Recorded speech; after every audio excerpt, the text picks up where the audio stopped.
Okay, welcome back. I hope you enjoy your lunch. We are opening the 9th session with a session dealing with autonomous vehicles and planning. So we start with the first speaker, that is Solovey Kirill from Stanford in a collaboration with Mauro Salazar and Marco Pavone. It's a paper regarding the vehicle routing in on-demand mobility on-demand scenarios, taking into account congestions. So, Kirill. Thank you.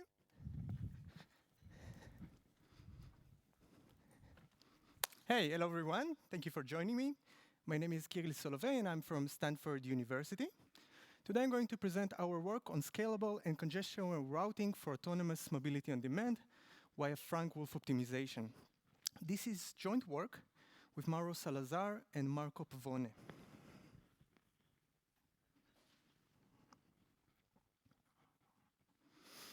In this work, we're interested in the problem of routing a large-scale fleet of autonomous vehicles providing mobility-on-demand services. We will call this problem, in short, AMOD routing throughout this talk. The input to the problem consists of a graph representing the road network, as well as the characterization of the demand of passengers in the system, meaning how many passengers do we have that are willing to travel, and what are their origins and destinations in the problem. The problem of routing consists of three main ingredients. The first one is assigning routes to passenger-carrying vehicles, taking passengers from their origins to their destinations. The second is ensuring the rebalancing of empty vehicles in the system, and by that guaranteeing the availability of vehicles for passengers to make trips. The third component, which seems to be the hardest one to achieve, is to model correctly the travel times of vehicles in the system. And this is challenging because the system itself introduces congestions to the different vehicles that it routes.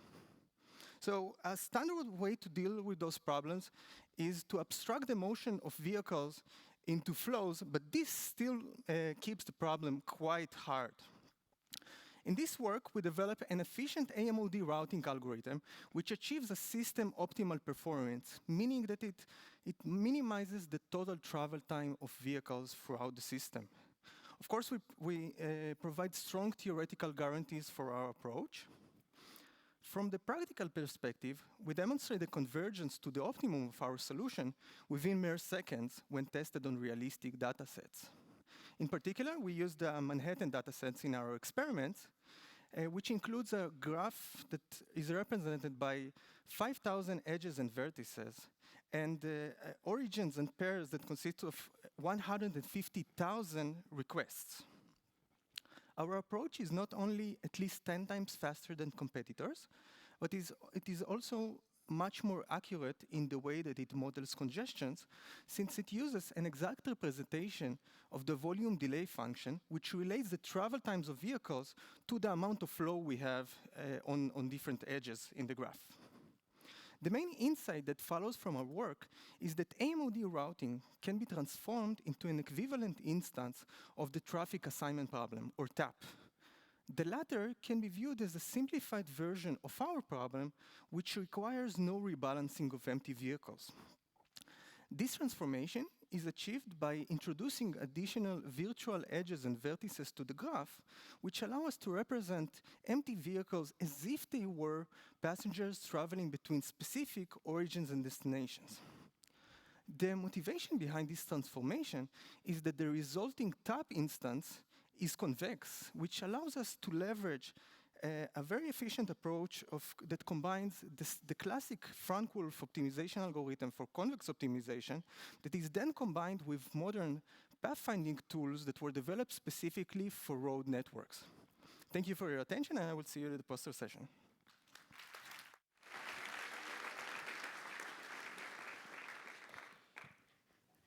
Let's move to the second speaker, that is Shreyas Kaushik from the University of Michigan. Is a joint collaboration with the University of Michigan and University of Sydney.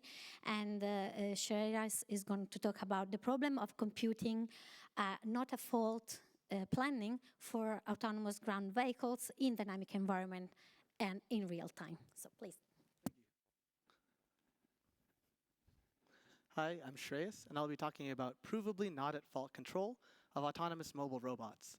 So first, what is fault? Consider our little blue robot and a random yellow static obstacle. Fault means a collision. In the case of dynamic obstacles, we specify fault in this work as a collision while our robot is moving. Note that this method can generalize beyond this definition, but this was a good starting point for our research. So, the global goal of this, suppose there's a desired position shown by this star, an obstacle, and that we receive a prediction of that obstacle's motion over a short amount of time. Our goal is not at fault receding horizon planning, meaning that we'll execute a short trajectory plan while planning our next short trajectory, and that'll look something like this. So each short plan should encode not at fault behavior. We assume in this work that predictions are handed to us and that they're conservative. In other words, we're only dealing with controls, not with perception. Now I'll talk through a bit of related work to further motivate our approach. Consider again our robot in the plane and a separate space of trajectory parameters on the left. Each point in that space corresponds to a short motion plan for our robot, but these are typically computed with a simplified dynamic model, resulting in tracking error. To compensate for this, one can use reachability analysis to attempt to bound the difference between a simplified model and a complex model of the robot. But then, depending on how your reachable sets are represented and how your obstacles are represented, verifying a collision check can be faster or slower and hard to do in real time. So to summarize the challenges in this space, planning for a complex model of the robot is difficult, validating collision checks in real time is difficult, and then generating plans that encode not at fault behavior. Our method plans with a simplified model plus uncertainty to encompass the complex model. We prescribe a way to represent obstacles that does validated real-time collision checking, and we include a fail-safe maneuver in every plan that we generate. Our method is called Reachability-Based Trajectory Design, or RTD. RTD begins with an offline forward reachable set computation. The FRS contains the body of the robot and tracking error for a continuum of trajectory parameters. And critically, we represent the FRS as a polynomial level set. That's useful online as follows.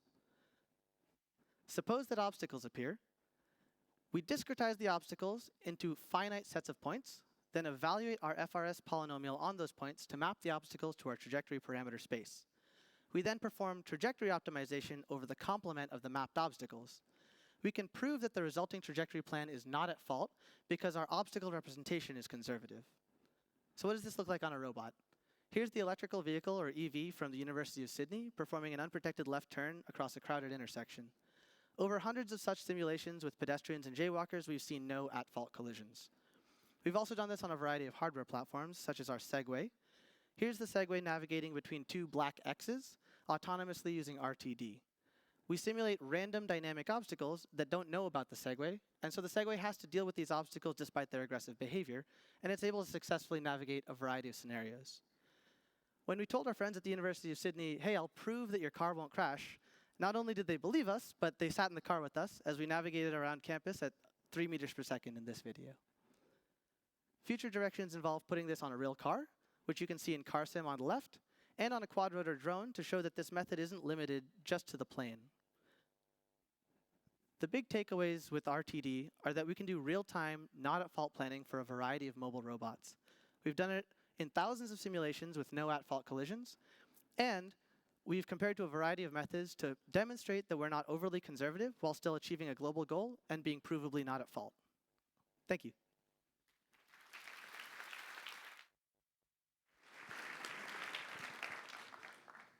So next speaker is Siwei Fang in a joint paper with Shuai Han, Kai Gao, and Yingyu Yu. And the paper deals with how to optimally assign to a large number of robots a perimeter that is not connected to monitor. So please.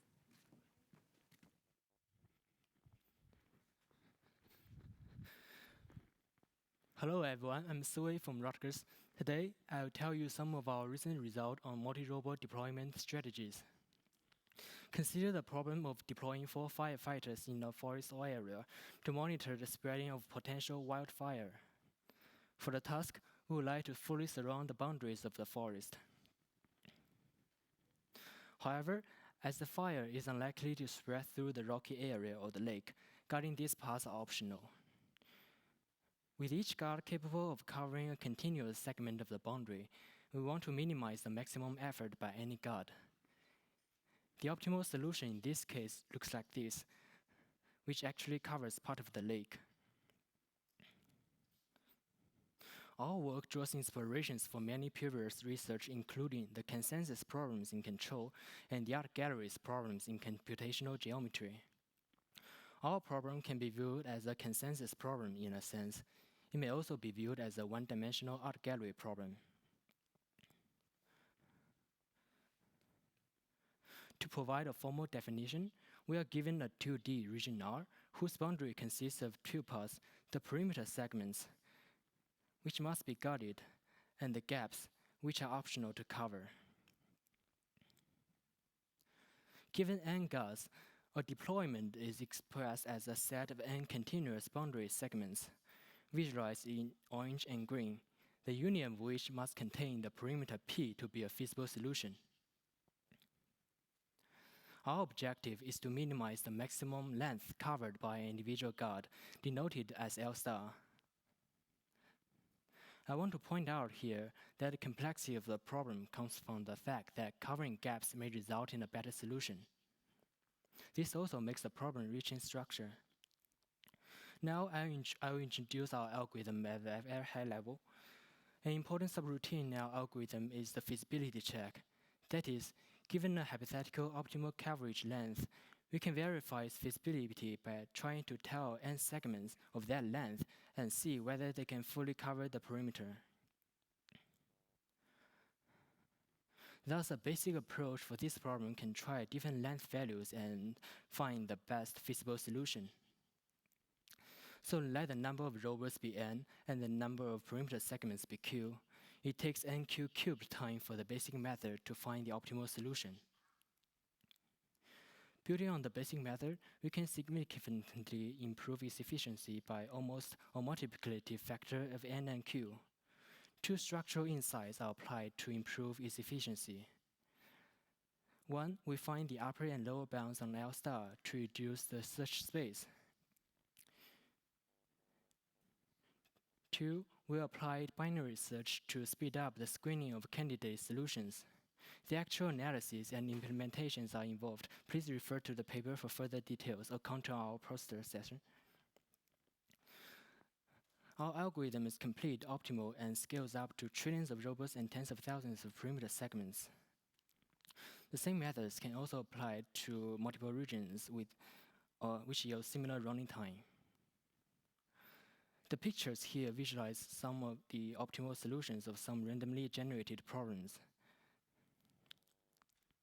And the videos here demonstrate the optimal deployment strategies of firefighters in a forest area. Thanks for your attention. I look forward to discuss more about this interesting work with you during the poster session. Thanks.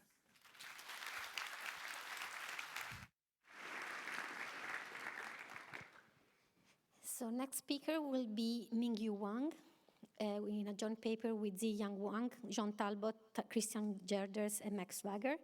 And they are proposing a nonlinear receding horizon approach for a game theoretic planner in a scenario with two competing autonomous vehicles.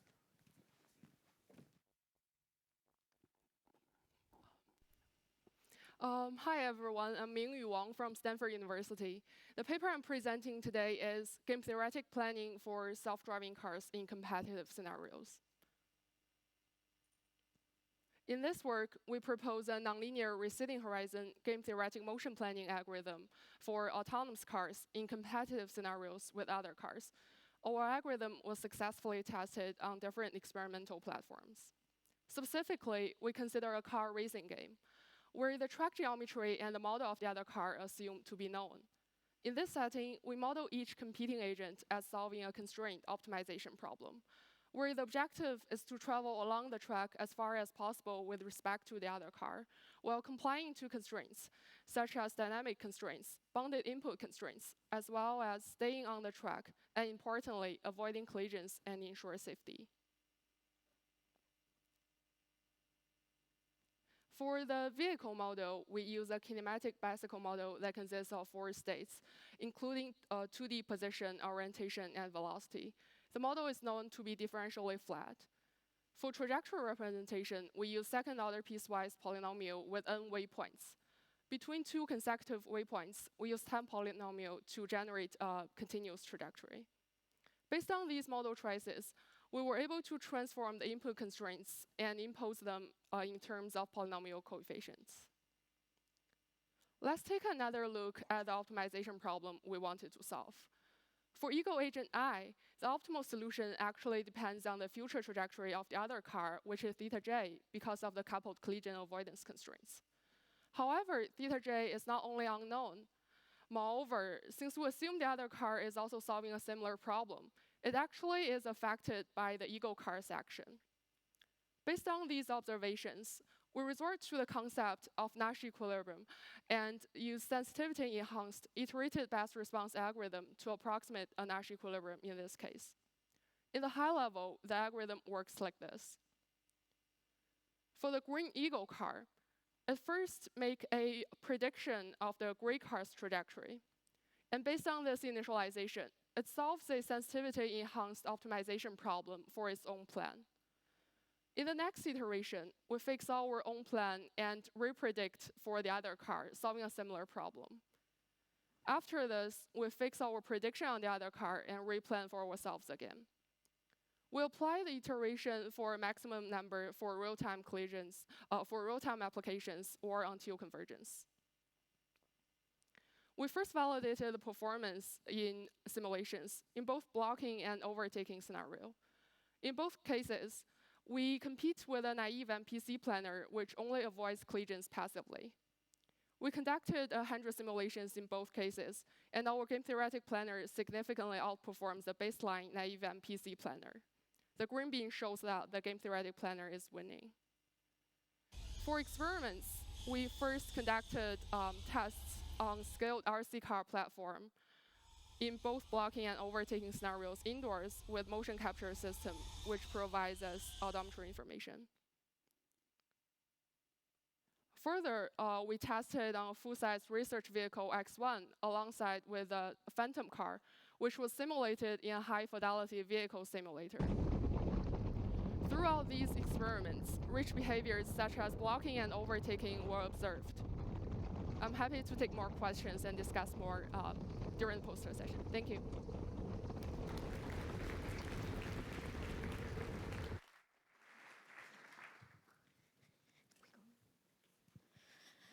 Okay, so thank you to the speakers. I ask you to come here. So as you can see, this was a machine learning free session. So you cannot ask why they didn't use machine learning to solve their problems, but any other question is very welcome. I'm joking, obviously. So, no, come on. So we have a question here. I was wondering for the perimeter guarding problem, could you first, because I'm not familiar with this, explain why the gaps make the problem harder? And also, maybe more interestingly, how would you incorporate sensor models into this problem? For instance, like the tools that the firefighters are capable of using, or just like line of sight in the art gallery problem? Well, thanks for your question. And for the first part, I think the gaps, right? I think, take the forest, for example, the fire is unlikely to spread through the lake or the rock. So this is some of the reasons where gaps come from. And the reason the gaps make the problem hard is that we don't know whether we need to cover the gaps. Sometimes covering gaps may result in a better solution.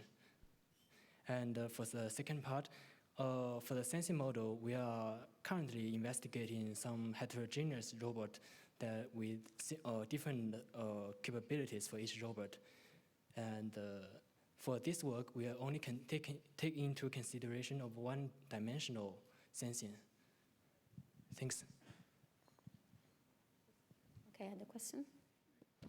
Hello, my question is about the game theoretic motion planning. So I want to ask about the theoretical justification, like you do this iterative approach, is there any guarantee that it will converge to the equilibrium or it will diverge for some cases? It's a good question. I think in your previous work, we have shown that if the iteration algorithm converges, it's equivalent to the requirements for a Nash equilibrium. Unfortunately, there is currently no theoretical guarantee that the iteration will converge. But as we observed empirically, most of the times the algorithm does converge. Yeah, I would love to talk about more details about this during poster session. Thank you. My question is for Shreyas.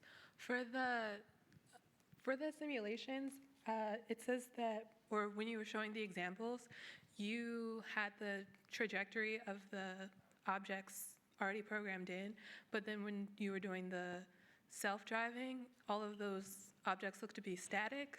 Is the next part of your research to do actual objects that are, dynamic objects that you don't necessarily know the trajectory of, and or how do you put that into your research? Do you have your car, make assumptions of where the trajectory is? So that's a solid question because that's a really clear next direction for this. But to be clear, what we've done in this work, so you're asking how to incorporate predictions of dynamic obstacles, potentially with uncertainty, into this planning framework. So far, since we weren't dealing with perception, we're already dealing with predictions of the obstacles, but we treat them as volumes in space. If we wanted to treat them as probability distributions and then, say, choose a confidence interval that results in a bounded volume, that fits perfectly into this framework with almost no change. So that's a good next step. I have a question for Shreyas. So it seems that your planning is for the short horizon in the future. Can you comment on the completeness and optimality of your algorithm? Yes, that's a great question. So the idea here is our algorithm complete or optimal?